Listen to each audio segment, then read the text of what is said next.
Unacademy. Let's crack it. मुस्कुराइए। आज अवध ओझा sir आपके शहर लखनऊ में है। अनअकैडमी के प्लेटफॉर्म पे इंडिया के टॉप एजुकेटर्स पिछले 4 साल से लाखों बच्चों को यूपीएससी सीएससी में शिक्षित कर चुके हैं। 700 से भी ज़्यादा रैंकर्स निकाल चुके हैं। यूपीएससी की दुनिया में टॉप मोस्ट एजुकेटर में से एक जो आज हमारे साथ है, उन्होंने अनअकैडमी में हिंदी मीडियम की अकेले ही कमान संभाल रखी है, जिनको 15 साल से भी ज़्यादा एक्सपीरियंस है। 4 लाख से भी ज़्यादा लर्नर्स को गाइडेंस दे चुके हैं। जी हाँ, मैं बात कर रही हूँ मधुकर कोटवे सर की। सर, मैं चाहूँगी सर आए। Good morning Lucknow. प्रयागराज में तो कई बार आना हुआ, लेकिन पहली बार लखनऊ आए और सबसे बड़ी बात है कि अवध सर के साथ आए तो मुझे लगता है कि 4 चांद लग गए। एयरपोर्ट पर आए तो सीधा लिखा हुआ था कि मुस्कुराइए, आप लखनऊ में हैं। तो शुरुआत करते हैं। वैसे तो सेमिनार के इस दौर में कई बार आप लोग आते रहते हैं, पर चाहेंगे कि कुछ ऐसा लेकर जाए कि जिंदगी में कभी तो काम आ जाए। यूपीएससी की तैयारी आप जैसे कि जानते हैं, सिविल सर्विस एग्जाम में अपने आप में एक बड़ी फाइट है। पर मैं कहूंगा कि कोई भी जिंदगी की कोई भी फाइट छोटी तो होती ही नहीं है। तो निदा फाजली जी की पंक्तियों से शुरुआत करेंगे, जो मुझे बहुत पसंद है। सफर में धूप तो होगी, चल सको तो चलो, सभी है भीड़ में, तुम भी निकल सको तो चलो, किसी के वास्ते राहें कहां बदलती है, तुम अपने आप को बदल सको तो चलो। 2023 का जो अभी पेपर हुआ है और पिछले 7-8 दिनों से एक नाराजगी कहे, मायूसी कहे है, पर मैं कहूंगा कि हमारा मकसद अगर एक सिलेक्शन का है तो जो बड़ी प्रॉब्लम है, जो एक माइंडसेट का प्रॉब्लम है, पहले भी 100 सवाल हल करने नहीं थे और आज भी 100 सवाल हल करने नहीं है। पेपर अगर टिपिकल आएगा, पेपर कठिन आएगा तो कट ऑफ कम जाएगा। अगर पेपर का लेवल डाउन होगा तो कट ऑफ बढ़ जाएगा। एक नॉर्मल सी बात है। तो आप लोगों को यह तय करना है कि आप बाकी लोगों से बेहतर कर पा रहे या नहीं। आप ये तय मत करिए कि आप 100 में से 100 कर पा रहे कि नहीं। कई बार विद्यार्थी जब पेपर के चर्चाएं पिछले 7-8 दिन से जो हो रही हैं, तो हिंदी माध्यम के कई विद्यार्थी कह रहे हैं कि सर मेरा मैथमेटिक्स बहुत वीक है, तो फिर मैं छोड़ दूं तैयारी। तो अगर केवल मैथमेटिक्स वीक के बलबूते आप तैयारी छोड़ रहे हैं तो जिंदगी में क्या क्या छोड़ोगे। और एक समय तो आएगा जब नाती पोती पूछेंगे कि दादा दादी बड़ी हवाबाजी करते हो, यूपीएससी में तो आपने भी हाथ आजमाए थे, तो वहां पूरी ताकत क्यों नहीं लगाई। तो क्या यह जवाब आएगा कि हमारा केवल एक सब्जेक्ट वीक था। हमारा काम है पूरी ताकत से एफर्ट करने का। मैं बिल्कुल संक्षिप्त में पॉइंट टू पॉइंट बात करना चाहता हूं ताकि थोड़ी चीजें आपके समझ में आ सके और जो मकसद लेकर आए हैं लखनऊ वो थोड़ा सा पूरा हो सके। जैसे कि वैसे हमारा जो सुपर हीरो था वो शक्तिमान ही था सर। मतलब हमारे टाइम में सुपरमैन, जैसे मेरा जो एक बच्चा है 6 साल का, वो इतने सुपर हीरो बता देता है, मैं कहता हूं भाई ये कौन होता है। मैंने कहा हमारा तो एक ही सुपर हीरो होता था, वो केवल शक्तिमान। वो एंडिंग में हमसे केवल कुछ बातें बताता था, छोटी छोटी लेकिन मोटी बातें। मुझे उसी सुपर हीरो के दौर पर ऐसा लग रहा है कि लखनऊ में शुरुआत यही से हो। सबसे पहला सवाल है कि आप आईएएस क्यों बनना चाहते हैं। तो जैसे कई विद्यार्थी कहते सर हम सेवा करना चाहते हैं, मैं सब चीजें मानता हूं, लेकिन हम मध्यम वर्ग के लोग हैं। पहले तो रोजी रोटी का इंतजाम करना चाहते हैं, बाद में रोजी रोटी के बाद सम्मान की बातचीत आएगी। तो बस एक छोटी सी बात यह है,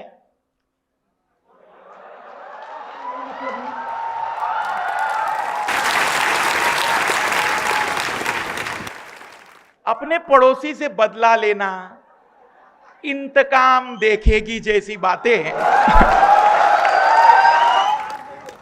देखो, लक्ष्य बड़ा महान है और इस लक्ष्य में महात्मा गांधी जी, सर मैं क्षमा चाहूंगा इतिहास का कुछ विषय ले रहा हूं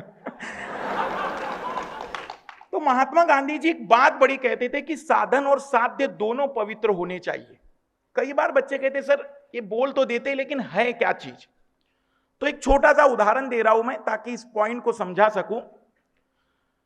जब 1922 में चोरा चोरी कांड हुआ और असहयोग आंदोलन को रोक दिया गया तो कई लोगों ने नाराजगी व्यक्त की और आज भी कई लोग विद्यार्थी जब होते तो पूछते सर इतना बड़ा आंदोलन था केवल एक छोटी सी घटना के कारण। तो याद रखिएगा कि गांधी जी मात्र स्वतंत्रता संग्राम की बात नहीं कर रहे हैं, एक राष्ट्र के निर्माण की भी कल्पना कर रहे हैं। आ रहा हूं मैं मुख्य बातों पर। मस्तिष्क की सीमाओं का उल्लंघन होने नहीं दूंगा मैं, ध्यान से सुनना। आज हम उन देशों को देखें, खास करके उदाहरण लीजिए अफगानिस्तान का। हम जानते हैं कि हमें कितनी बार वहां के शासकों ने लूटा, पर आज क्या वह राष्ट्र एक राष्ट्र कहने योग्य और उतनी क्षमताओं का रहा है? उसका साध्य भले ही कितना भी पवित्र रहा हो, लेकिन साधन की पवित्रता के न होने के कारण वो आज भी एक राष्ट्र बनने के लिए जूझ रहा है।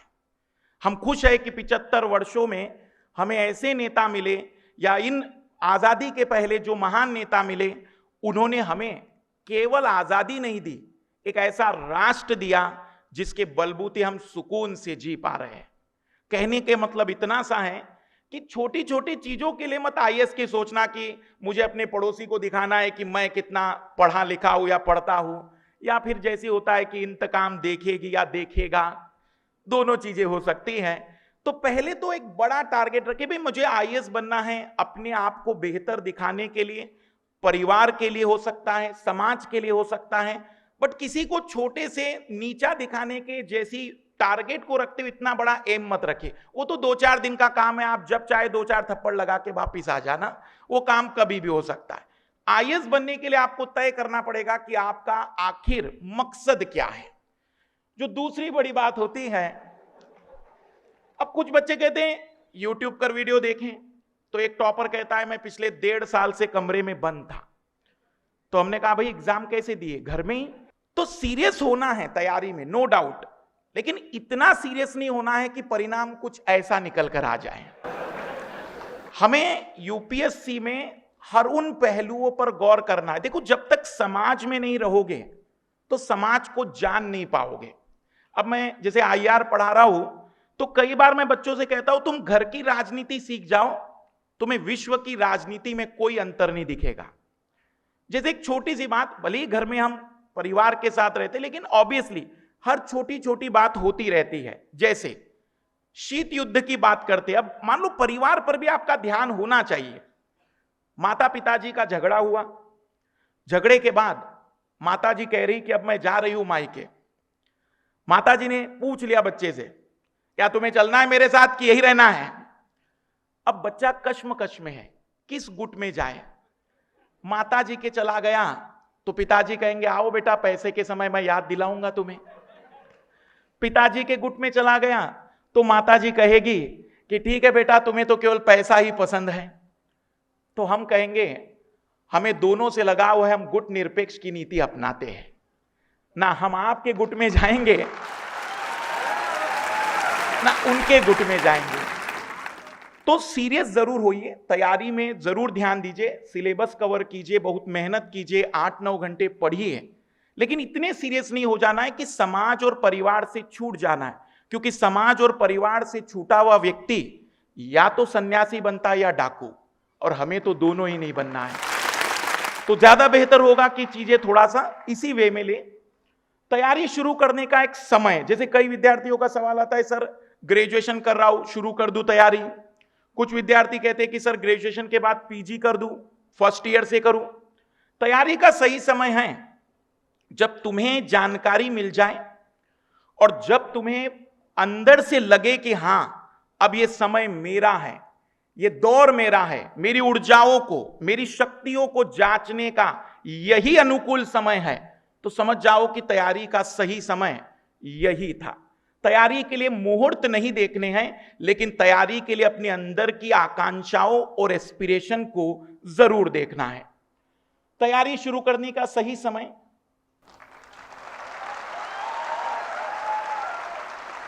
यही सरलता आपको चयन के बाद भी रखनी है, केवल शब्द तालियों तक ना रहे। धन्यवाद सर। लेकिन इसका यह मतलब भी नहीं है कि आप कहेंगे कि एग्जैक्ट टाइम कब आएगा। जब भी जानकारी मिल रही, इंफॉर्मेशन मिल रही, शुरुआत करते चलिए। अब एक और बड़ी चीज है, जब हम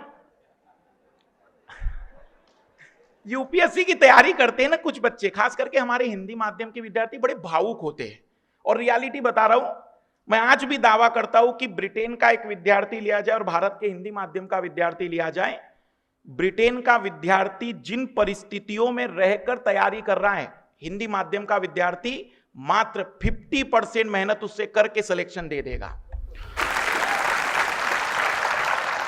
क्योंकि हमारे विद्यार्थी को इमोशनल गेम थोड़ी कम झेलने हैं। जैसे ही तैयारी में पूरा मन लग रहा है, माता जी का कॉल आया कि बेटा अभी नहीं आओगे तो कब आओगे, इसी समय तो जरूरत है तुम्हारी। उसे पड़ोसी देखना है, उसे मित्र देखना है, उसे परिवार देखना है, उसे रिश्तेदार देखने, उसे और कुछ भी देखना है। तो इतना सारा इमोशन उसे देखना होता है। तो कई बार वो क्या करता है, हर जगह बताते चलता है। पड़ोसी को बताया मैं यूपीएससी दे रहा हूं, सबको बताया यूपीएससी दे रहा हूं। अब उसका प्रॉब्लम क्या होता है, सबको बता दिया उसने कि वो यूपीएससी दे रहा है।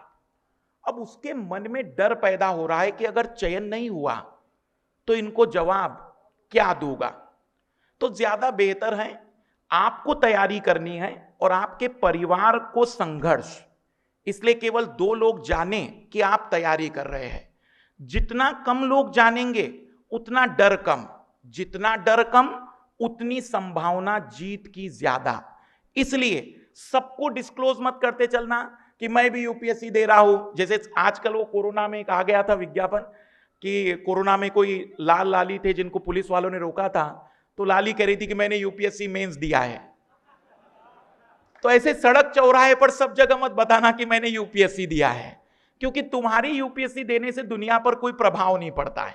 इसलिए कम से कम लोगों को बताइए ताकि आप डरे नहीं। डरेंगे नहीं तो मेहनत भी बेटर हो पाएगी। एक और बड़ी चीज है यूपीएससी में, अड़ोसी, जैसे आपने कहा कि भाई मैं सोच रहा हूं कि तैयारी शुरू करूं, तो पड़ोसी ने कहा कि तुम्हें पता है हिंदी माध्यम में रिजल्ट आ रहा है कि नहीं आ रहा है। फिर आपने किसी रिश्तेदार से कह दिया कि मैं फलाना क्लास से तैयारी कर रहा हूं, तो कह रहा नहीं वहां मत करो, यहां कर लो। और इसका प्रॉब्लम ये होता है कि ना तो आप फोकस कर पा रहे हैं, ना आप अपनी पसंद की जगह पढ़ पा रहे हैं, और इसका परिणाम ये हुआ कि फिर रिजल्ट पहले से ही आप नकारात्मक रूप में सोचने लगते हैं। तो तैयारी के दौरान कोशिश करिए कम से कम सलाह ले, टीचर से पूछ लीजिए, मेंटर से पूछ लीजिए, जो भी आपके बड़े भाई हो सकते हैं जिन्होंने तैयारी की है, जो इस फील्ड्स को बिलोंग करते हैं, उनसे ज्यादा पूछे तो आपको चीजें बेहतर होती जाएगी। अब सबसे पहली जरूरी बात क्या है, अगर आप यूपीएससी की तैयारी करना चाहते हैं ना, आज का दिन पकड़ लेते हैं कि आज 11 जून से मैंने शुरुआत की। क्या शुरू करूं मैं, तो 5 दिन का टाइम दो केवल सिलेबस समझने में। और सिलेबस खुद मत पढ़ना, क्योंकि लोग भले ही कहते, टॉपर कहते ही सबसे पहले सिलेबस देखो। मेरा सवाल है टॉपर से, तुमने सिलेबस देखकर जान लिया था कि यूनिट 1 में जीएस पेपर 1 में आर्ट एंड कल्चर में क्या पढ़ना है? ये तो कोई शिक्षक, कोई एजुकेटर, कोई जानकारी बता पाएगा ना कि जीएस पेपर 1 यूनिट 1 में आर्ट एंड कल्चर में क्या टॉपिक है, आपके मॉडर्न हिस्ट्री में क्या पढ़ना है। सर बता पाएंगे ना कि हिस्ट्री में किन टॉपिकों पर ज्यादा ध्यान देना है। तो कोशिश करिए 7 दिन कुछ मत पढ़िए, केवल सिलेबस। यूट्यूब पर आपके पास हजारों वीडियो मिल जाएंगे जो सिलेबस कई डायमेंशन में देंगे। तो जितना हो सके आज से शुरुआत कर रहे हैं, 7 दिन केवल सिलेबस। इस तरीके से सिलेबस पढ़ो कि तुम्हें उंगलियों पर पता हो कि कितने विषय हैं, कौन से विषय हैं, कितने पेपर हैं, कौन से पेपर में कौन सा सब्जेक्ट आता है। बाकी सब हवाबाजी तो जिंदगी भर चलती रहेगी, लेकिन सबसे ज्यादा जरूरी है सिलेबस को जान लीजिए। कई विद्यार्थी 3-3, 4-4 अटेम्प्ट देने के बाद भी नहीं जान पाते हैं कि रियलिटी में यूपीएससी ने डिटेल सिलेबस मेंस में क्या दिया हुआ है। तो सिलेबस पर जितना हो सके फोकस करते चले। एक बड़ा सवाल कि सिलेबस कवर करने में कितना टाइम लगता है। यहां मैं कहूंगा कि यह आप पर डिपेंड है। मेरे हिसाब से मैंने एक हिसाब किताब जोड़ा तो मेरे हिसाब से 3500 घंटे की पढ़ाई है ये।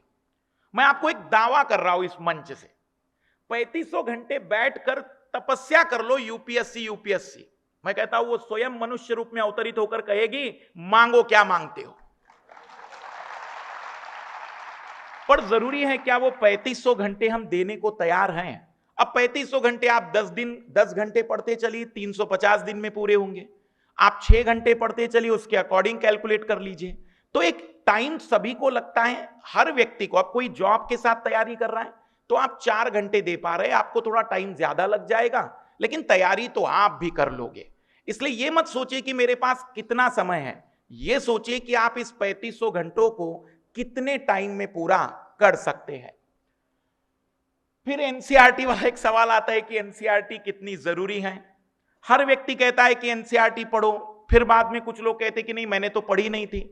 तो 2 चीजें मैं बताना चाहूंगा। पहला, यदि आपके पास टाइम है तो जरूर पढ़ो, और यदि आपके पास टाइम नहीं है तो फिर आप एजुकेटर की मदद लो, टीचर की मदद लो कि क्या उस विषय में आपके बेसिक कंसेप्ट क्लियर हो पा रहे हैं या नहीं।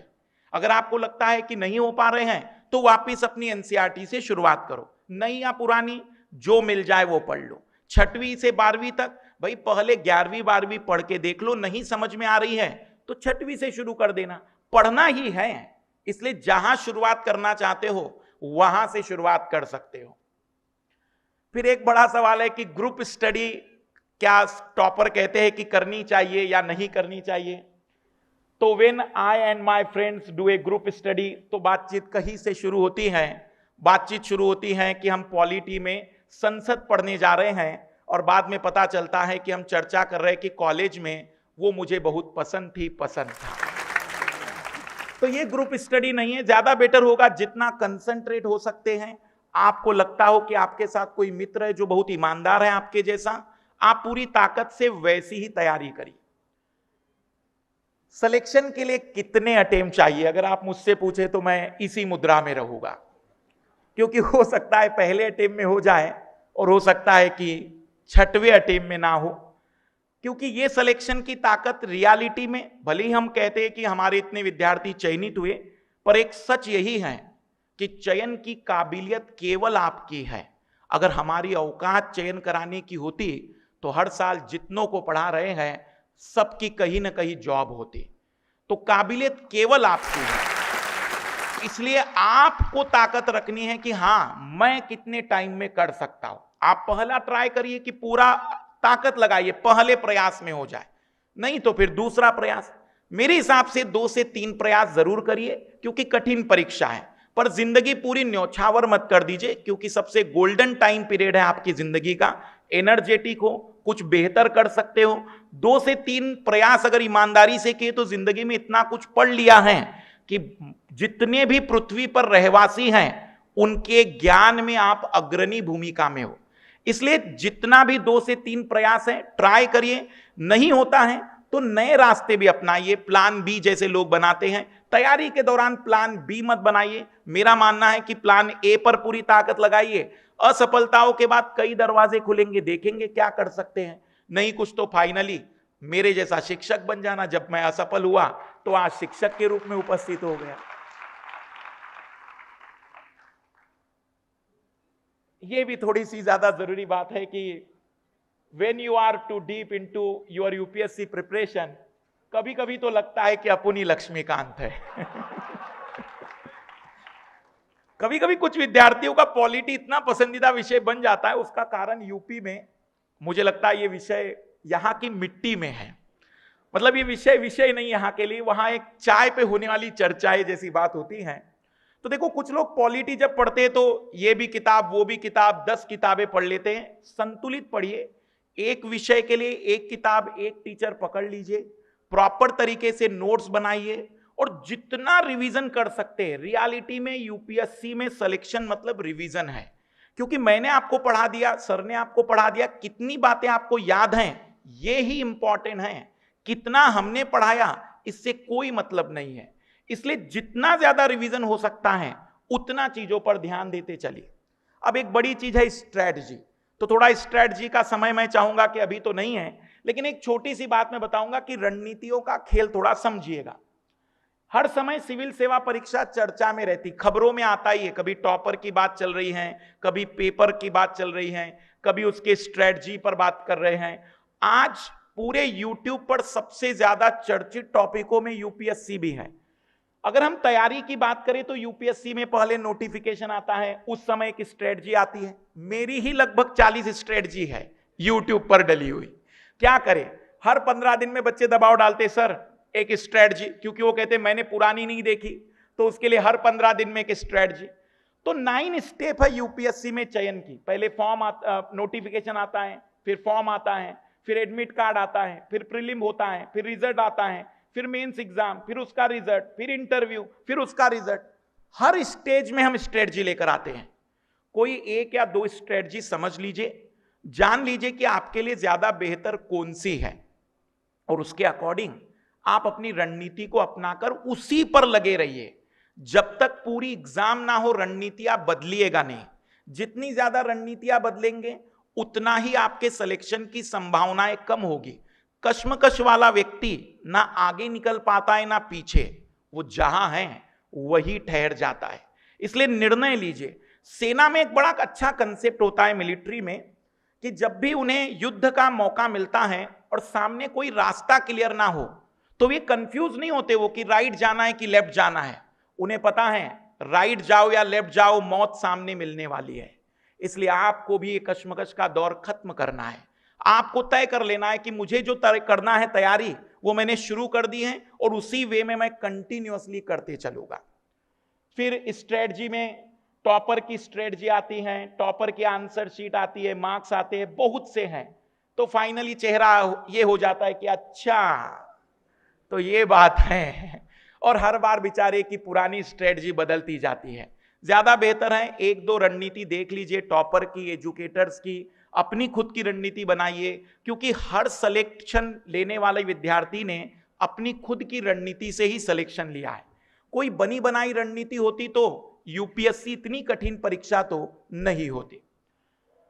फिर हर स्ट्रेटजी से पहले स्ट्रेटजी देने वाला हमेशा यही कहता है, बिफोर एवरी न्यू स्ट्रेटजी ब्रह्म ज्ञानी सेज। क्या तुम्हें मुझ पे जरा भी विश्वास नहीं है? तो आपको अंदर से ऐसा लगेगा कि ये मास्टर भी सही कह रहा है, वो मास्टर भी सही कह रहा है, सब सही कह रहे हो। ऑब्वियसली सबके अपने अपने अनुभव है भाई, सबने अपने अपने तरीके से चीजों को देखा है। आप उनसे कुछ मोटी बातें सीखकर अपना एक तरीका बनाएं ताकि चीजें और बेहतर हो सके।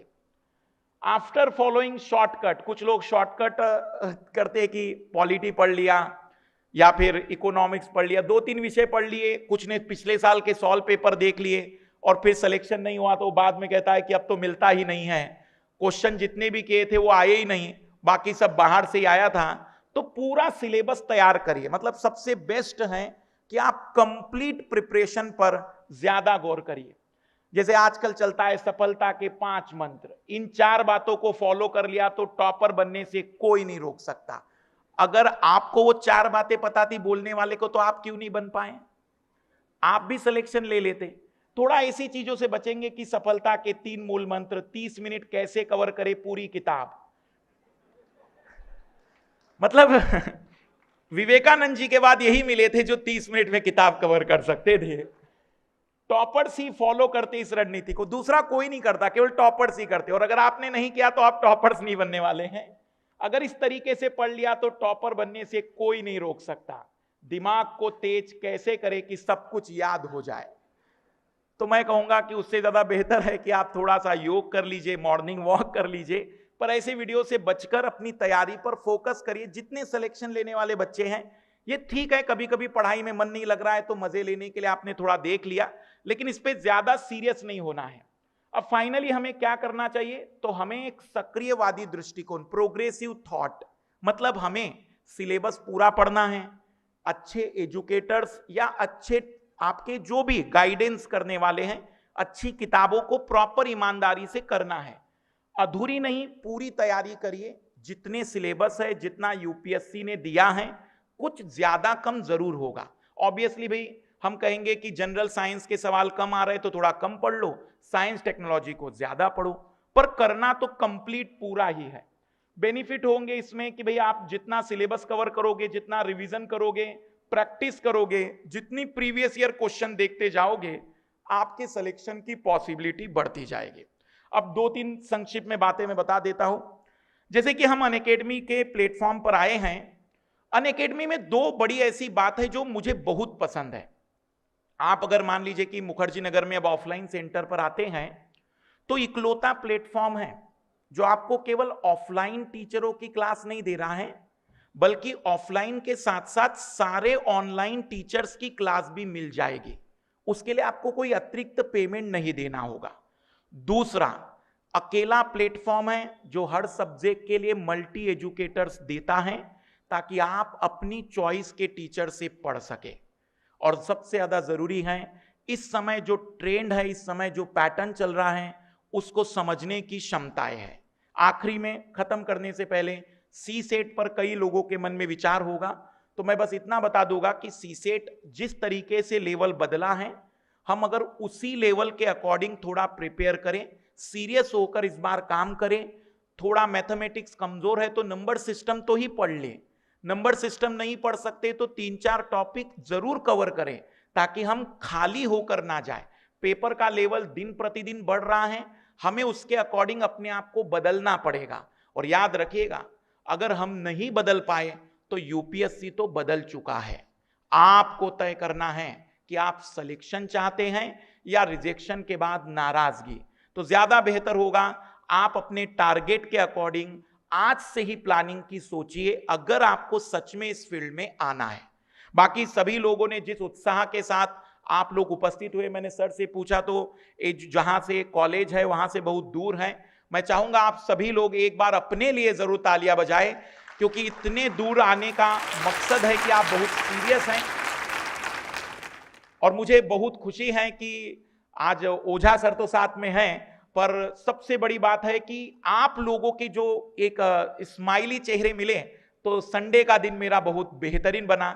उसके लिए आप सभी लोगों का बहुत बहुत धन्यवाद। मिनट और लूँगा, जल्दी से एक बता देते हैं कि अनअकैडमी आप लोगों के लिए यूपीएससी के जो प्रोग्राम्स चला रही हैं वो अक्सर हैं, वो दरअसल है क्या। तो अनअकैडमी का जो यूपीएससी प्रोग्राम है, जिसको हम कहते हैं आईएएस प्रोग्राम, वो क्या है दरअसल, उसमें ऐसा क्या डिफरेंट है। क्योंकि आपको हर कोई ये बोलेगा कि बेस्ट कोचिंग हम देते हैं, बेस्ट कोचिंग हम देते हैं, तो अनअकैडमी अलग कैसे है। तो मैं आपको थोड़ा सा एक छोटी सी बात बताना चाहूँगा। अनअकैडमी आपको सिर्फ कोर्स नहीं देता, अनअकैडमी आपको एक पूरा प्लेटफॉर्म देता है। प्लेटफॉर्म से मेरा मतलब है कि ना सिर्फ सर्वश्रेष्ठ एजुकेटर्स, बल्कि इसके अलावा आपको एक मेंटरशिप, एक पेडागॉगी, एक पूरा सिलेबस, एक करिकुलम, आप लोगों को इवैल्यूएट करने के लिए टेस्ट्स और डाउट सॉल्विंग सेशंस, ये सब आपको एक कंप्लीट पैकेज की तरह मिलता है। दूसरी चीज़ जो अनअकैडमी एक डिफरेंट चीज़ देता है वो है कि आपको एक सब्जेक्ट के टॉप एजुकेटर्स में चॉइस देता है। वो ये बताता है कि आपको अगर आपकी चॉइस की कोई एजुकेटर से पढ़ना है तो वो सारे top educators, for example history की मैं बात करूं तो ओझा सर हैं हमारे साथ प्रतीक सर हैं हमारे साथ, अनुज सर हैं। तो ऐसे आपको और डिफरेंट एजुकेटर्स भी मिलते हैं। एक चीज़ और मैं आपको कहना चाहूँगा कि अभी जैसे हमारे साथ ओझा सर बैठे हैं, ओझा सर ने सिर्फ एक शिक्षक के रूप में हमारे साथ जुड़ाव नहीं किया है, बल्कि उन्होंने एज एक प्रशासनिक रिस्पॉन्सिबिलिटी भी अपने साथ लिया है, और वो अनअकैडमी के ऑफलाइन सेंटर्स के वाइस प्रेसिडेंट के रूप में हमारे साथ जुड़े हुए हैं। और ये सिर्फ इसलिए कि एक नई इनोवेशन, एक नई पेडागॉगी, एक नया करिकुलम हम डिज़ाइन कर सके इनके नेतृत्व में, ताकि आप लोगों को बेस्ट से बेस्ट एक सुविधा मिले और आप लोगों का जो रिजल्ट है वो एक सक्सेसफुल रिजल्ट बने। एक और पैटर्न जो आजकल चल रहा है कई कोचिंग्स में, आपने देखा होगा, उसको हम कहते हैं रेनबो पैटर्न। ये दिल्ली में काफ़ी चलता है। 7 दिन 7 अलग सब्जेक्ट्स ये आपको वहाँ मिलते हैं। तो उससे क्या होता है, जैसे आप हिस्ट्री में 1857 की अगर अपराइजिंग का पार्ट 1 पढ़ रहे हैं इस मंडे को, तो आपको जो पार्ट 2 मिलेगा पढ़ने को वो मिलेगा अगले मंडे। तो इससे जो आपकी कंटिन्यूटी है वो बिगड़ती है, आपका कंसंट्रेशन है वो उतना बन नहीं पाता है। तो अनअकैडमी में हमने जो प्रोग्राम बनाया है खासकर वो ऐसा बनाया है कि आपको एक कंटिन्यूटी बना रहे, एक टॉपिक पूरा स्टार्ट से एंड ख़त्म किया जाए और उसके बाद ही हम आगे बढ़ें। तो हम हफ्ते में ज़्यादा से ज़्यादा 2 सब्जेक्ट्स आपको पढ़ाते हैं ताकि आप लोगों को ये भी लगे कि मेरा सिलेबस खत्म हो रहा है। अगर मैं एक ही सब्जेक्ट पढ़ाऊंगा तो महीनों चलेगा, 2 सब्जेक्ट पढ़ाएंगे तो एक सब्जेक्ट ज़्यादा से ज़्यादा 2 महीने में ख़त्म हो जाएगा। एक चीज़ और हम अपनी पेडागॉगी को साइंटिफिक पेडागॉगी कहते हैं। वो क्यों कहते हैं? रिसर्च बेस्ड पेडागॉगी कहते हैं, क्योंकि कई दिग्गज एजुकेटर्स जैसे अभी ओझा सर भी हैं, इससे पहले हमारे साथ मृणाल सर भी हैं, तो ये सब एजुकेटर्स ने मिलके एक रिसर्च बेस्ड पेडागॉगी यानी कि रिजल्ट बेस्ड करिकुलम आप लोगों के लिए बनाया है ताकि हमें ये पता चले कि पहले कौन सा सब्जेक्ट आपको पढ़ाया जाए, पहले कौन सा टॉपिक आपको पढ़ाया जाए। मैं एक छोटा सा उदाहरण देता हूँ। इंटरनेशनल रिलेशंस पढ़ाने से पहले आप लोगों को वर्ल्ड हिस्ट्री की थोड़ी बहुत समझ होनी चाहिए। यूक्रेन और रशिया में जो अभी चल रहा है उसके बारे में अगर आपको उसका हिस्ट्री पता होगा तब जाके आपको उसका रिलेशनशिप बेहतर समझ आएगा। इस चीज़ को समझते हुए हमने अपना कोर्स करिकुलम डिज़ाइन किया है। कई स्टूडेंट्स जो परीक्षाओं में सफल रहे हैं और इंटरव्यूज़ दे चुके हैं, मेंस क्लियर कर चुके हैं, किसी कारणवश शायद फाइनल रैंक लिस्ट में नहीं आ पाए, हमने उनको एज अ मेंटर आप लोगों के लिए यहाँ पे रखा है सो दैट आप लोगों को ये भी साथ साथ पता चलता रहे कि कैसे मैं अपनी तैयारी जो कर रहा हूँ वो मेरी कितनी हो चुकी है, कितना रह गया है, कुछ मोटिवेशनल इशू है, कुछ सब्जेक्ट में कोई इशू आ रहा है, कौन सी बुक रेफ़र करनी चाहिए। तो ये एक मेंटर्स का 1-to-1 आप सबको हमारे प्रोग्राम्स में मिलता है। जैसे मैंने आपको बताया ये मेंटर्स हैं और वो हमारे एजुकेटर हैं। क्लास के अंदर भी हम डाउट सॉल्विंग करवाते हैं और मेंटर्स क्लास के बाद आपसे 1-to-1 इंटरेक्शन करते हैं ताकि उस क्लास से रिलेटेड या उस सब्जेक्ट से रिलेटेड कोई डाउट है वो आपके क्लियर हो जाए। एक सक्सेसफुल लर्निंग के लिए आपका जो इन्वायरमेंट है वो भी एक अच्छा इन्वायरमेंट होना चाहिए, एक इकोसिस्टम अच्छा होना चाहिए। तो हमने इंफ्रास्ट्रक्चर और जो भी आपको ज़रूरत की चीज़ें हैं जो एक सेंटर में उपलब्ध होनी चाहिए वो सब प्रोवाइड किया है। करोल बाग मेट्रो स्टेशन से उतरते ही हमारा सेंटर आपको मिल जाएगा, उसके बगल में ही, ताकि आपको ज़्यादा चलना फिरना ना पड़े। तो हमने ये सब चीज़ों का ध्यान रखा है ताकि आपका अननेसेसरी टाइम वेस्ट ना हो। मैं एक आपको सेंटर का वीडियो भी दिखाना चाहूँगा ताकि आपको एक फीलिंग आए कि कैसे अनअकैडमी आपको ऑफलाइन का एक कोचिंग प्रदान करता है।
जैसा मैं आपको बता रहा था, ये हमारे पिछले 4 साल की जर्नी है जिसमें आप देख सकते हैं कि 700 से भी ज़्यादा रैंकर्स यूपीएससी के अंदर हमने प्रोड्यूस किए हैं जो कहीं ना कहीं अनअकैडमी की कोचिंग से प्रभावित थे और उन्होंने अनअकैडमी की कोचिंग से लाभ लिया।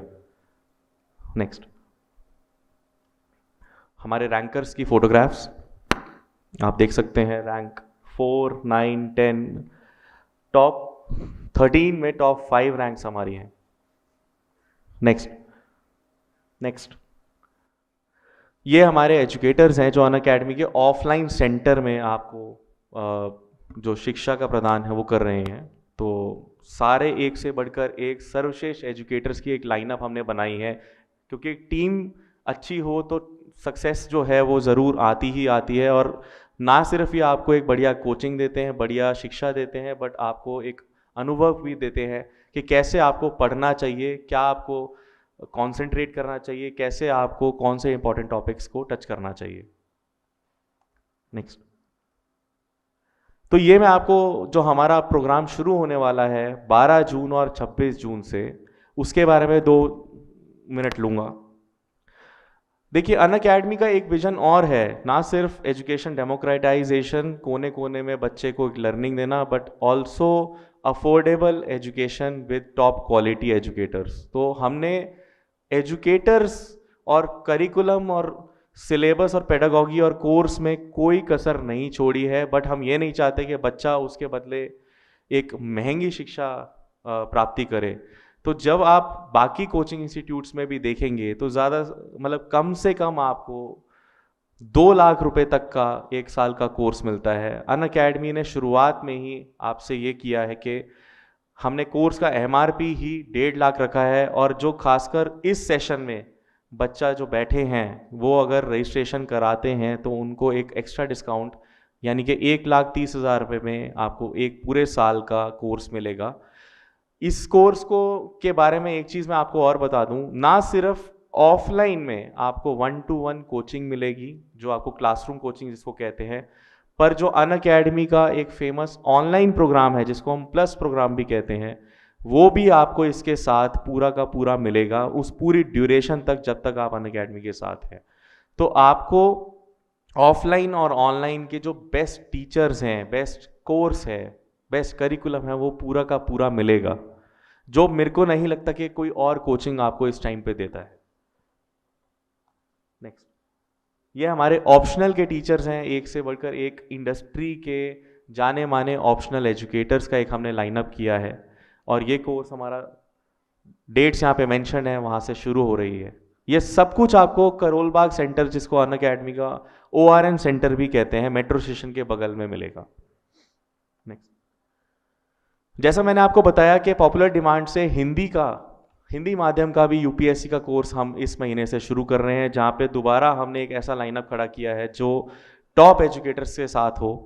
तो वो हमारा जो बैच है वो 19 जून से शुरू हो रहा है, जिसकी फीस भी हमने एक नॉमिनल रखी है। बाकी कोचिंग के मुकाबले आपको ये जो फीस है बहुत कम मिलेगी, और इसके साथ क्वालिटी में कोई कॉम्प्रोमाइज़ नहीं है, मिलेंगे आपको वही टॉप एजुकेटर्स ही। नेक्स्ट। यही वही कोर्स पेडागॉगी है जो मैंने आपको इंग्लिश मीडियम में भी दिखाया था, सेम पेडागॉगी आपको हिंदी में भी मिलेगा। नेक्स्ट।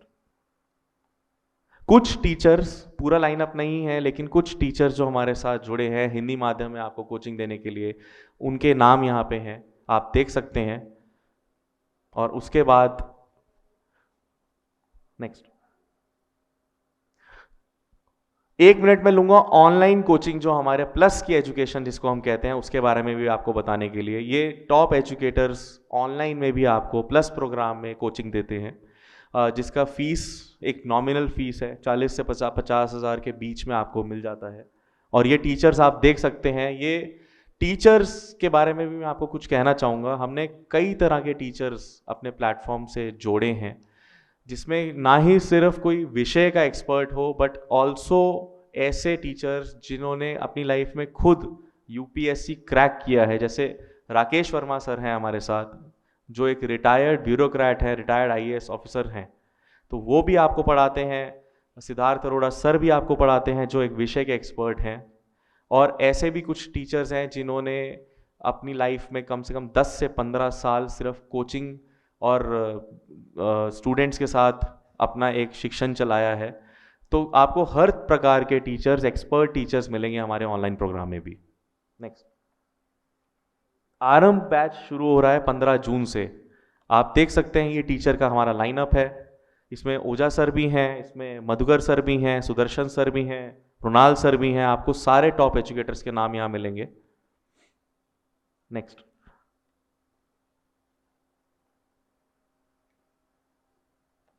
नेक्स्ट। एक ऑप्शनल का ऑनलाइन कार्निवल भी एक चालू हो चुका है, जिसमें आपको ऑनलाइन के जो ऑप्शनल टीचर्स हैं हमारे प्लस प्रोग्राम के अलावा, जो ऑप्शनल ऑनलाइन प्रोग्राम है उसमें भी आप देखेंगे हमारा जो टीचर का लाइनअप है बहुत ही अद्भुत है, और आपको टॉप टीचर्स ही मिलेंगे उस प्रोग्राम में भी।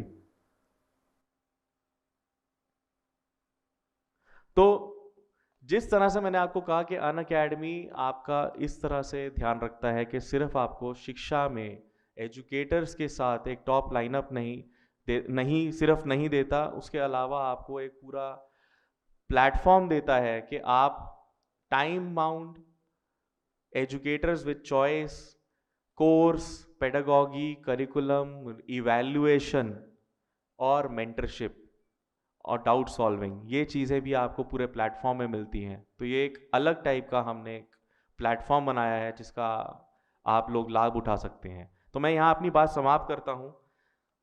मैं अब सब जानते हैं कि अब जिस घड़ी का आप सबको इंतज़ार है, उस घड़ी का मुझे भी इंतज़ार है बेसब्री से, और मैं अब चाहूँगा कि जो हमारे बीच सर्वश्रेष्ठ एजुकेटर अवध ओझा सर बैठे हैं, मैं उनको तालियों की गड़गड़ाहट से उनका भव्य स्वागत करूं। तालियां रुकनी नहीं चाहिए, कृपया बजाते रहिए। ओझा सर से मेरी यही रिक्वेस्ट है कि सर आए और अपना जो आप बेस्ट करते हैं सर वो दीजिए, और मैं भी वेट कर रहा हूं उसके लिए। Thank you sir.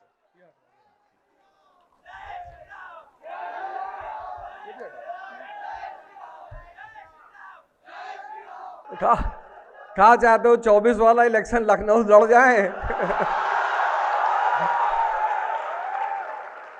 जय हिंद फ्रेंड्स। जब आप जय हिंद कहते हैं तो आप पूरे भारत को एक साथ लेकर चलते हैं। इसीलिए नेताजी सुभाष चंद्र बोस, भगत सिंह, इन सारे लोगों ने इस संबोधन का हमेशा इस्तेमाल किया। मधुकर कोटे सर ने आपको बताया क्या करना है, कैसे करना है, कहाँ से शुरुआत करनी है, बदला नहीं लेना है, परेशान नहीं होना है, सारी बातों पे उन्होंने चर्चा की। अब मैं आपको एक ऐसी बात बताने जा रहा हूं, आराम से, रिलैक्स्ड, कोई टेंशन नहीं लेना, एकदम अपने अपने YouTube के लिए वीडियो बना लो, सुनने से कोई फायदा तो है नहीं। दुनिया में 6 तरह की जवानियां होती हैं, यूथ। 6 जवानी मतलब गोल, उद्देश्य, युद्ध। पहली जवानी होती है, उसको बोलते हैं राजू मॉडल। पहला मॉडल है राजू मॉडल। राजू मॉडल की जो जवानियां होती हैं वो अपने घर की परेशानियों से त्रस्त होती हैं। बाप बीमार होता है, माँ कमजोर होती है। 3 इडियट का सीन नहीं याद आ रहा है? उन्हें नौकरी करनी है, किसी तरह अपने परिवार को बाहर निकालना है, बाकी कुछ भी नहीं है। उसको बोलते हैं राजू मॉडल जवानी। दूसरी जवानी है फरहान मॉडल। पापा कह रहे हैं कि आईएएस बन जाओ, पटेल का लड़का बन गया है, 6 करोड़ दहेज मिल रही है। पापा के चक्कर में जो है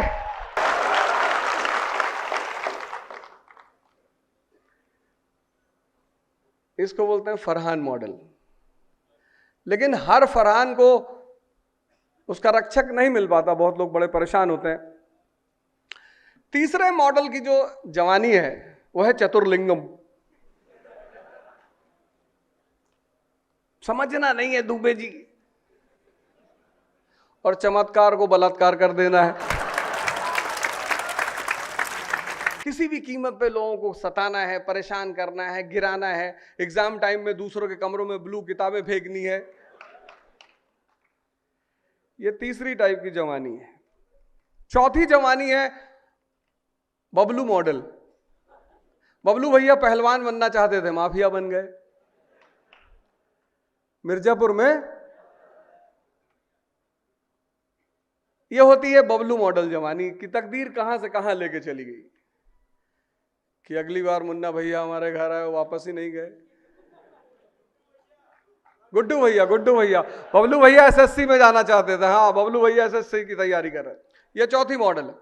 5वीं मॉडल है मुन्ना मॉडल कि पापा जितना बनाए बस उसी पे कब्जा करना है किसी भी कीमत पे। मिर्जापुर चाहिए पापा, चाहे जैसे चाहिए, किसी भी कीमत पे चाहिए। ये पांचवा मॉडल है। लेकिन जो छठा मॉडल है वो सबसे श्रेष्ठतम मॉडल है। अब आपको देखना यह है कि आप इन 6 मॉडल में कहां खड़े हैं। छठा मॉडल कौन सा है? बस आ गए ना कालीन भैया दिमाग में तुरंत? रैंचो मॉडल। रैंचो, वो जो रैंचो मॉडल है ना, वो श्रेष्ठतम मॉडल है। उस मॉडल का जो यूथ है, आप किताब पढ़ते हो रटने के लिए, आप मूवी देखते हो मजा देने के लिए, ना किताब से ज्ञान मिलता है और ना मूवी से। रैंचो मॉडल की जो जवानी है, उसका सबसे पहला फीचर यह है कि जो भी सीखा है, पढ़ा है, उसको अप्लाई कर सकते हैं कि नहीं। जो तुमने पढ़ा 14 साल 15 साल, नर्सरी से लेके क्लास 12 ग्रेजुएशन, अगर तुम उसे अप्लाई नहीं कर सकते तो पढ़ा ही क्यों? तो जैसे ही रैंचो हॉस्टल में एंटर करता है, रैगिंग चल रही होती है। चल रही होती है ना? क्या अप्लाई करता अपने नॉलेज को? वाली सीन याद है ना? तार खींच के, ब्लेड लगा के, इसको बोलते हैं रैंचो मॉडल। जो भी रैंचो मॉडल की जवानी है, वो जो भी पढ़ रहा है, जो भी कर रहा है, उसका एप्लीकेशन भी देख रहा है। फिजिक्स किस लिए पढ़ रहे हैं, ज्योग्राफी किस लिए पढ़ रहे हैं। अब यहां ज्योग्राफी पढ़े हुए लोग से अगर पूछ लो, बहुत सारे लोग यहां ज्योग्राफी पढ़े होंगे, लेकिन ज्योग्राफी पढ़े हुए लोगों से अगर इस क्लास में पूछा जाए, जो यहां इस ऑडिटोरियम में बैठे हैं, कि अफ्रीका में आज तक, अफ्रीका कॉन्टिनेंट पता है ना, अफ्रीका में आज तक इतनी इन्वेस्टमेंट आई, इतनी, मार्शल प्लान, मोलोटोवा प्लान, तमाम सारा पैसा अफ्रीका में आया। सेकेंड वर्ल्ड वॉर हुआ, उसके बाद 2 मनी लेंडर, कुछ पुराने मनी लेंडर, 2 महाजन खड़े हुए। पहला महाजन यूनाइटेड स्टेट्स ऑफ अमेरिका, उसने दुनिया को पैसा बांटना शुरू किया। कौन से प्लान के तहत? मार्शल। और महाजनी बदमाशी से ही हो सकती है। तुमने 50 करोड़ रुपए बाजार में बांट दिए, अब साइकिल से ब्याज लेने थोड़े जाओगे, और साइकिल से ब्याज लेने जाओगे तो वापस भी नहीं आओगे। तो 50 करोड़ रुपए अगर मार्केट में बांट रखे हैं 10% पे, और हर महीने वसूली करनी जानी है, तो कम से कम 10 फॉर्च्यूनर, और आगे की फॉर्च्यूनर में तुम बैठे हो, तुम्हारे साथ एक ब्लैक बैठा हुआ है 6 फीट 3 इंच, नंगी तलवार लिए हुए, और तुमने शोरूम के सामने अपनी गाड़ी रोकी और बोले कि लाला जी, हाँ भैया। तो 1949 में बना महाजनों का संगठन नाटो। तुम्हें रैंचो से यह बात सीखनी है कि अगर पढ़ाई एप्लीकेशन में नहीं है, इतना पैसा आया अफ्रीका में मार्शल प्लान से, मोलोटोवा प्लान से, इंडस्ट्रियलाइजेशन क्यों नहीं हुआ? अब यह बात जो लड़का ज्योग्राफी पढ़ता है कायदे से, वो बता सकता है। यह पहली चीज है जो तुम्हें रैंचो से सीखनी है कि नॉलेज का एप्लीकेशन। यह बात वो भी लड़का बता सकता है जो आगे बैठ के वीडियो बना रहा है। इस वीडियो ने एक नया भिखमंगा पैदा कर दिया।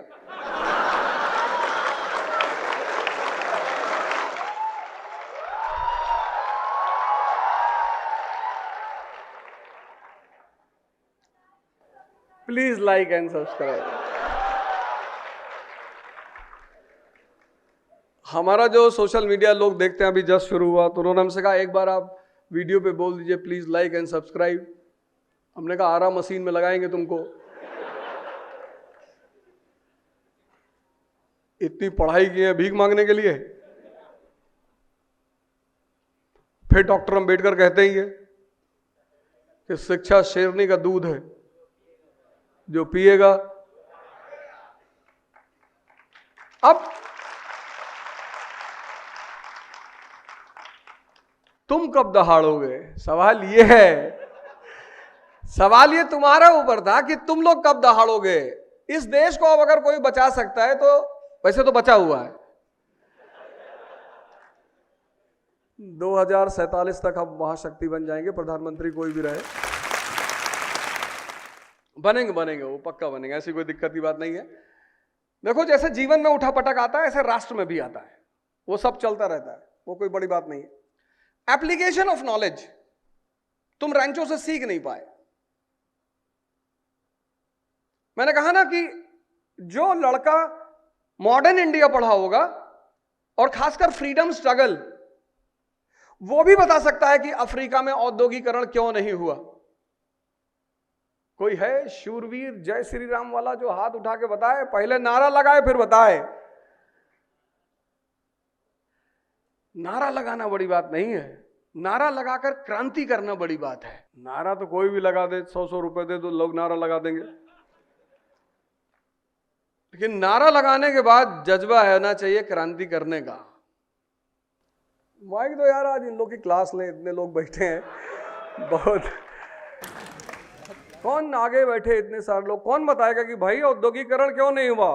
फ्रीडम स्ट्रगल औद्योगिकरण का सीधा संबंध I = I, ये सूत्र सब लिख लेना, बड़े काम आएंगे और जब मिलते रहोगे तो चीजें और बढ़ती ही रहेंगी। I = I। अब अगर तुमने फ्रीडम स्ट्रगल पढ़ा तो 1853 में एक घटना घटी हिंदुस्तान में, भारत की पहली रेलवे लाइन की शुरुआत हुई ना। और 1854 में पहली रेलवे लाइन कहां बनी? मुंबई में, पहली रेलवे लाइन मुंबई में। और पहली कॉटन मिल कहां बनी? मुंबई में, 1854 में। I = I, infrastructure = industry. ये सीखने की बात थी। तो अगर यूपी को इंडस्ट्रियलाइज करना है, अगर बिहार को इंडस्ट्रियलाइज करना है, तो सबसे पहले क्या करना होगा? इंफ्रास्ट्रक्चर डेवलप करना होगा। यह है तैयारी का पहला नियम कि जो तुम पढ़ रहे हो वो अप्लाई कर सकते हो या नहीं। पहला नियम समझ में आ गया? एप्लीकेशन। तुम पढ़े जा रहे हो चतुर्लिंगम की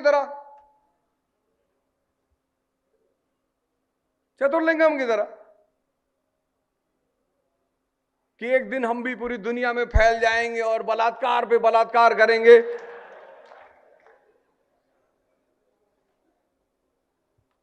चतुर्लिंगम जैसे लोग अपने बच्चे को 5,000 रुपए पर मंथ जेब खर्चा दे सकते हैं, पर उनके जैसे लोगों के पास 400 पेटेंट नहीं हो सकते। रैंचो के पास क्या है? 400 पेटेंट है। और सबसे बड़ी बात, जिस स्त्री के पीछे तुम भाग रहे हो, तुम मतलब हम सब, कोई अपवाद नहीं होता जीवन में, अपवाद होता ही नहीं। वो स्त्री रैंचो के साथ है, पहले थोड़ा सा टेंशन में है, प्रिया चांचड़, फिर जब पता चलता है कि इसका नाम तो वांगड़ू है, तो कहती प्रिया वांगड़ू, मैं अपना सरनेम नहीं चेंज करूंगी, मतलब साथ में रहूंगी, बस सरनेम का मसला है, क्योंकि 400 पेटेंट है। तो पहली चीज एक आईएएस एस्पिरेंट के अंदर यह होनी चाहिए, एप्लीकेशन ऑफ नॉलेज। तुम पढ़े जा रहे हो और तुम्हें वो सहस्त्र बुद्धि जैसे प्रोफेसर मिल गए होंगे जो डायलॉग पे डायलॉग दे रहे हैं, इतना डायलॉग दे रहे हैं कि उस कैंपस का धोबी को पूरा डायलॉग याद है, वो भी बच्चा। उधर वो रिपीट करते हैं, उधर वो बच्चा रिपीट करता है। दूसरी जो रैंचो मॉडल की खासियत है, जो रैंचो मॉडल के स्टूडेंट है उनकी जो दूसरी खासियत है वो है क्वेश्चन करना, प्रश्न पूछना। क्योंकि सोच रहे हैं ना पढ़ाई के बारे में, तो जब पढ़ाई के बारे में सोच रहे हो और क्लास में टीचर बोल रहा है तो कोई ना कोई डाउट तो उठेगा ही ना। तो तुम वो सीन देखो जब सहस्त्र बुद्धि बताता है कि ये स्पेस के लिए पेन बना था और बड़ा कीमती इन्वेंशन था, तो रैंचो खड़ा होकर सुन रहा है और सुनते सुनते पूछता है कि सर इतना महंगा पेन बनाने की क्या जरूरत थी, पेंसिल लेके चले आते। अब टीचर के ईगो को धक्का लग गया कि यार ये पेंसिल वाला तो पता नहीं। टीचर अगर इगोइस्टिक हो जाए तो पढ़ा ना पाए, और स्टूडेंट अगर इगोइस्टिक हो जाए तो पढ़ ना पाए, क्योंकि दुनिया में कोई ओमनीसिएंट नहीं है।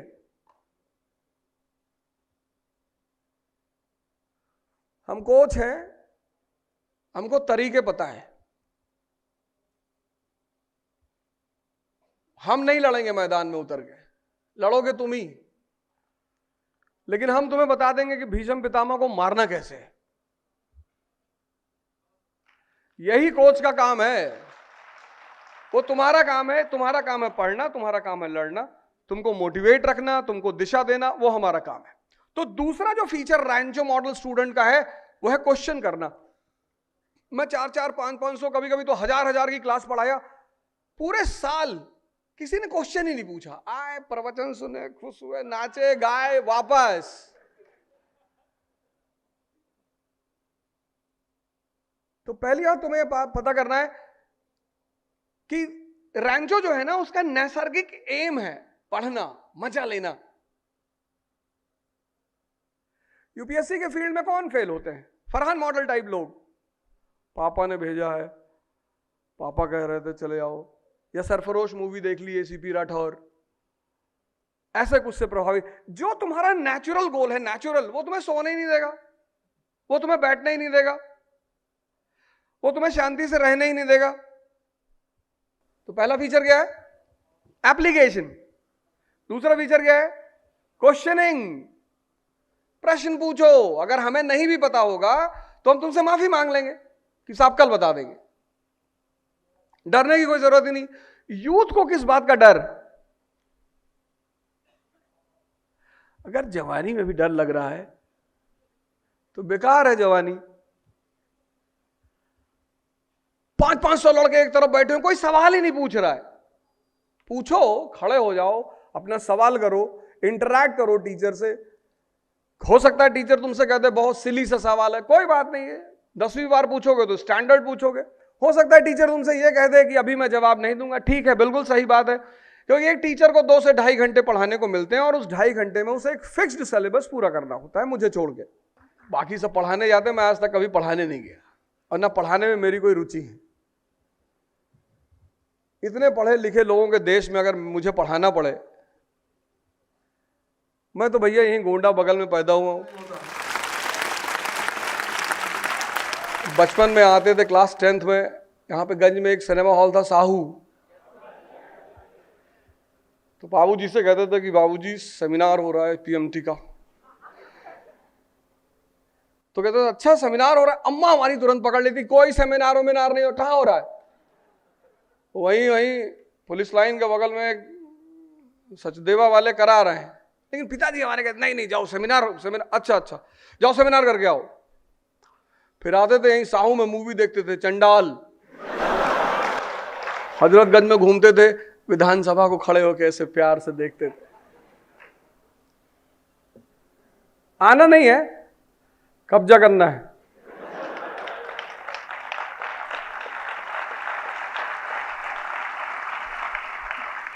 जब सपने ही देखने हैं तो इतने बड़े बड़े देखो कि जो सुन ले वो बेहोश हो जाए।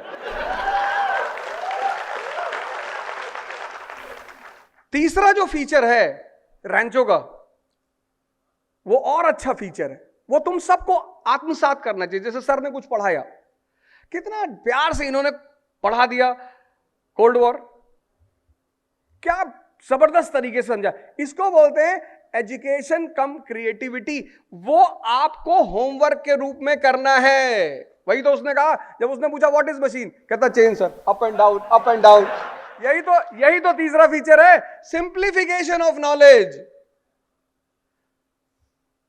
चतुर्लिंगम देखो बोले जा रहा है डेफिनेशन पे डेफिनेशन, इसका मेंस नहीं क्वालिफाई होगा। ऐसे लिखेगा सिंप्लीफिकेशन ऑफ नॉलेज। अभी तुम कोल्ड वॉर की डेफिनेशन पढ़ते, अब तुम पूरे जीवन कभी कोल्ड वॉर नहीं भूलोगे। इतने प्यार से सर ने पढ़ा दिया है, इतना मजाक मजाक में यहां से बता दिया है कि मां बाप है, बेटा है, झगड़ा हो गया। देखो कॉन्सेप्ट को क्रिएटिव बना लिया कि नहीं बना लिया? इसी को बोलते हैं होमवर्क। हम सब स्कूल से गुजरे। स्कूल दो चीज देता है, एक होमवर्क, एक डायरी। और हम जैसे कॉलेज में पहुंचते हैं इन दोनों चीजों को छोड़ देते हैं। दोनों बहुत इंपॉर्टेंट है, होमवर्क और diary. Simplification of knowledge, simplification. जितने तुम कॉन्सेप्ट्स को सरल करते चले जाओगे, जितना, उतना वो विषय तुम्हारे लिए खेल बनता चला जाएगा। यही तो रैंचो की सबसे खास बात है, स्ट्रेस फ्री आदमी है। All is well, all is well, all is well. क्या डीन की मुझे सेव करा देता है वो आदमी। डीन कहता है इनको नौकरी नहीं मिलेगी, कहता मिल गई सर। तो हमारे लोग हैं सर, यूपी का मामला, जबरदस्ती लगवा देंगे नौकरी, तुम्हारे कहने थोड़ी है। टीचर बड़ा गुस्सा करते हैं, सब पे करते हैं। टीचरों की बात का बुरा नहीं मानना चाहिए। दो लोगों की बात का कभी बुरा नहीं मानना चाहिए, एक तो माँ बाप का और एक टीचर का। ये बेचारे अथाह प्रेम में, अथाह प्रेम में कहते रहते कुछ नहीं कर पाओगे जिंदगी में। वो उनकी नफरत नहीं है, वो प्रेम है। तुम उसको दूसरे नजर से देखते हो, बस हाथ बांध के ऐसे खड़ा होकर मुस्कुरा दिया करो, सॉरी सर। जब हम स्कूल जाते थे तो टाई लगाते तो टाई नीचे कर लेते थे, तो जब भी प्रिंसिपल पकड़ता था यू पूरा भी टाई तुम ऐसे लगा ले, सॉरी सर। फिर थोड़ा सा आगे गया, फिर नीचे कर लिए।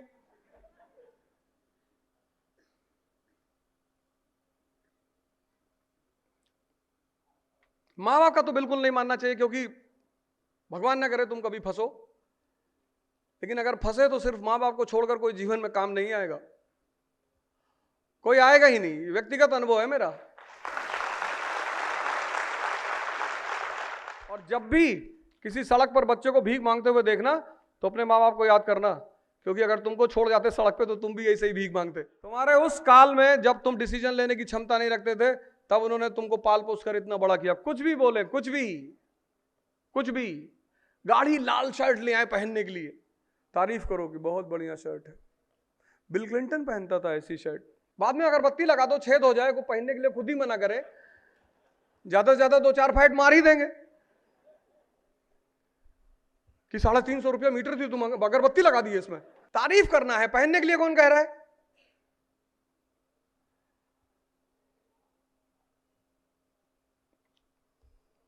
हमारे पिताजी 2-3 होली पहले कपड़ा लेकर आए तो कहा बहुत बढ़िया कुर्ता है। अच्छा, उसमें फूल पत्ती चिड़िया उड़िया बनी हुई कुर्ते पे। जब उन्होंने निकाल के दिखाया, अरे मैंने कहा गुरुजी शानदार कुर्ता, मैं ढूंढ रहा था 15-20 साल से। हमारी वाइफ ने कहा कि पहनोगे? हमने कहा हाँ, जिस दिन धंधा बदल लेंगे, जादू वादू दिखाएंगे, उसी दिन पहनेंगे, पता नहीं कब बदलना पड़े तो पहन लेंगे, रख लो। हमसे कहे पहन के दिखाओ।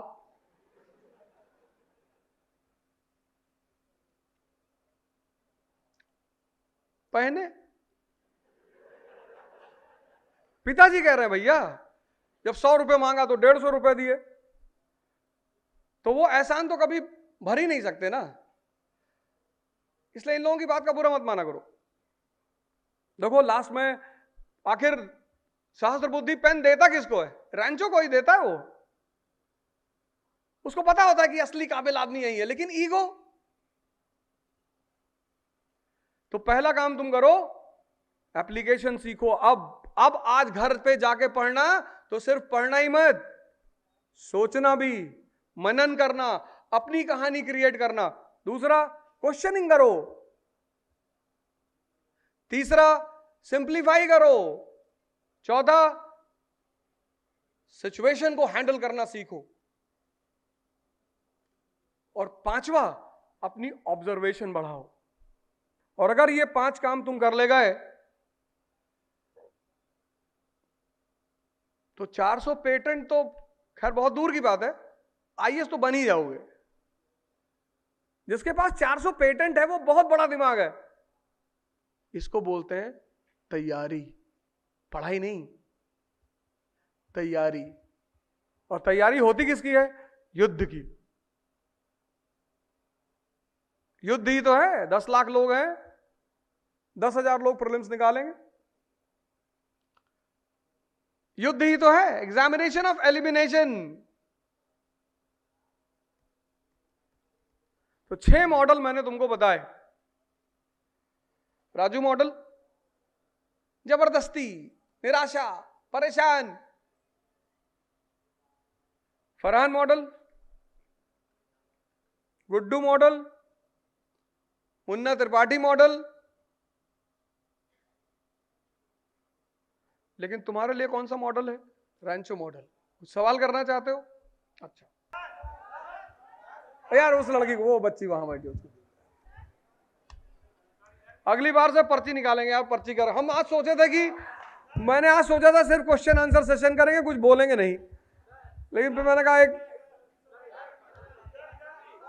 मिनट। हाँ बेटा बताओ। सर नमस्ते सर, मेरा नाम शोभा है और मैं बाराबंकी की रहने वाली हूँ। मेरा इस बार बीए कंप्लीट हो गया है। ठीक है। मैंने पीटी भी इस बार दिया है।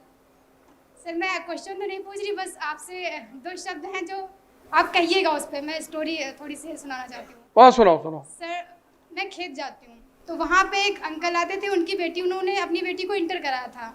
उसके बाद उनसे थोड़ी बात हुई, वो पेड़ है उसके नीचे सब लोग बैठते थे, तो हम लोग भी बैठे थे। तो अपनी बेटी हमने पूछा, उन्होंने कहा कि हम अपनी बेटी को नहीं पढ़ा रहे हैं। तो हमने कहा क्यों? तो बोले क्या करेंगे पढ़ के।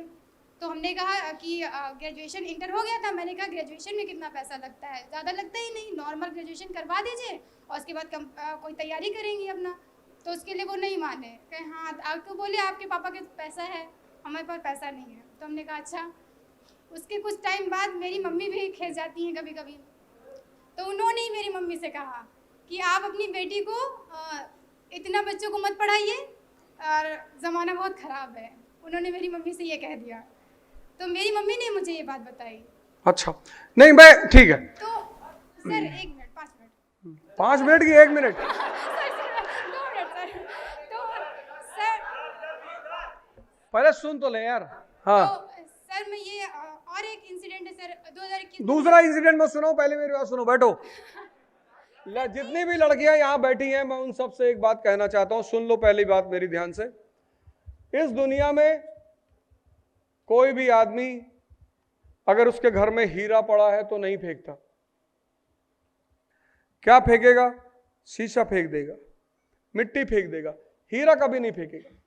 अगर इस देश की लड़कियों को अपना वजूद बनाना है, परिवार का सपोर्ट लेना है, अगल बगल का सपोर्ट लेना है, तो उनको एक बात साबित करनी पड़ेगी अपने घर में कि मैं हीरा हूं।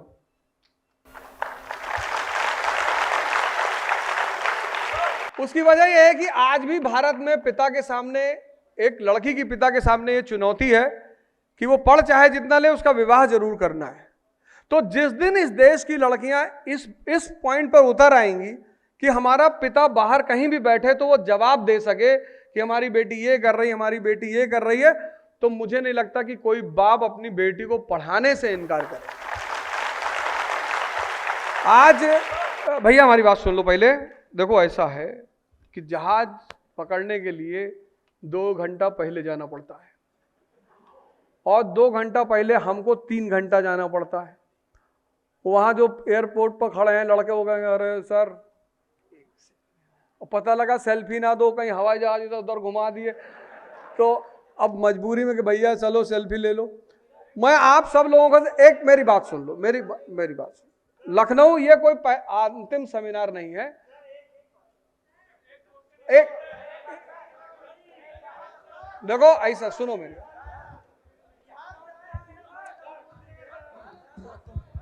अच्छा सुनो मेरी बात सुनो। बैठो बैठो बैठो बैठो, हमारी बात सुनो, हमारी बात तो सुनो यार, बैठो। देखो जो भी सवाल है अनअकैडमी के पोर्टल पर आप डाल दो, जितने भी लोग हो सबके सवालों का मैं जवाब दे दूंगा और मुझे 1 महीने का टाइम चाहिए। 1 दिन में 1 सवाल नहीं, मैं सीरियसली कह रहा हूं। आप सारे लोग अपना सवाल अनअकैडमी के पोर्टल पे डाल दो। सबसे अच्छा माध्यम यही है कि आप अपना सवाल अनअकैडमी के पोर्टल पे डाल दो एक एक करके, और फिर एक एक करके मैं सबको जवाब। ये नशा करने के लिए सबसे अच्छा तरीका ये होता है कि किसी से जबान लड़ा लो, बेइज्जती हो जाएगी, या प्यार कर लो। तुम्हारे लिए तो सबसे अच्छा तरीका ये है कि किसी को प्यार कर लो, अगले ने भगा दिया, फिर वो शुरू हो जाएगी, जो सर ने वो फोटो दिखाई थी वही वाली कहानी शुरू हो जाएगी। चलिए ठीक है, बहुत बहुत धन्यवाद आप सबका। अगली बार आपसे फिर मुलाकात होगी। Unacademy. Let's crack it.